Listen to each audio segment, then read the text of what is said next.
And welcome back, everyone. We're now back on the downbeat. I mentioned that I want to do I mentioned I want to do the Naruto children's series at some point, but I am going to save it for maybe maybe next month to try to start doing that. I'm just going to be busy this week, and then there's next week, which technically the schedule isn't any worse than normal, but I'm just everything's just kind of stressed out. I got to get a new tire on my car, so that's anyway. I digress. So coming to us from Nazareth Hussein, we got Blade from Marvel Comics versus Raven from Tekken, aka Blonde Blade. I really wish I was joking on that because I didn't know who this was. I typed it in. I'm like, well, it's just Blade if he were blonde. Okay. Like, there's not much different between them except one's not a vampire. Blade, obviously, we know is a Dampier, not a vampire, though. He's a human-vampire hybrid. This gives him, as he puts it, all their strengths and none of their weaknesses except the thirst. Because of this, he has enhanced physicality. He's not quite, say, on the level of, like, real super... He can't, like, throw a car over his head. But he's far stronger than a normal human, that's for certain. He's more resilient. Has very quick reflexes. He's skilled in multiple forms of combat: martial art, ninjutsu, boxing, kickboxing, many different martial arts. Also a skilled weapons user, skilled marksman.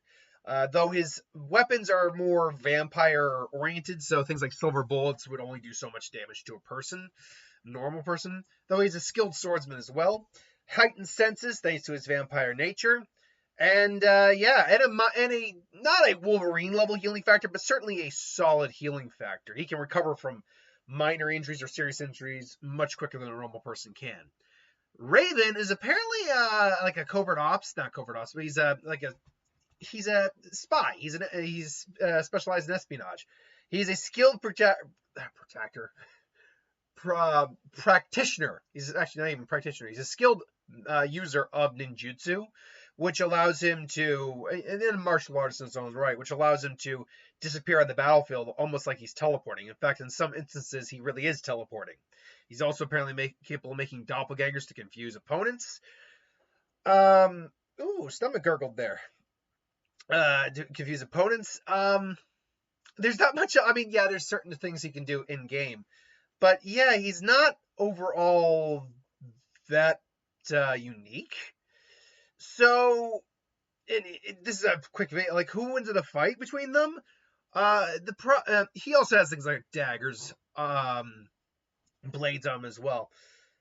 Both these individuals actually are probably pretty comparable in terms of physicality. Although, from Mortal Kombat stats, I would say that he's probably a little stronger than Blade. Blade, though, has probably a much longer experience as he is older than he looks. He does age a little slower than a normal human. So Blade's got more combat experience. He fights mostly vampires, whereas he's fought numerous individuals in the past, different creeds, races, and skill sets. Then the hardest part for Blade in this fight would be dealing with the teleportation and the evasion tactics of Raven. But with that being said, it's not like he's more skilled than Blade. He just has some abilities techniques that Blade doesn't have. But Blade can make up for that with vampire senses and reflexes. So if its hearing locks onto him at the right moment, he can just shoot up in the air and just tag him. I would say if I were to give my opinion on who I think wins in this fight, it'd be a pretty even match for a while, and then he's going to try to get behind Blade, but Blade's just going to just end up knowing where he is and just tagging him. So I'm going to go with Blade in this. Blade also carries a lot more weapons on him than Raven does, so he's got an edge there as well. I'll go Blade in this fight. That's just my opinion, though. What do you think? Let me know in the comments below. Short video, but sometimes they're just short videos. What are you going to do? Anyway, thanks for watching. Hope you enjoyed. Like, comment, share, subscribe, and I'll see you next time.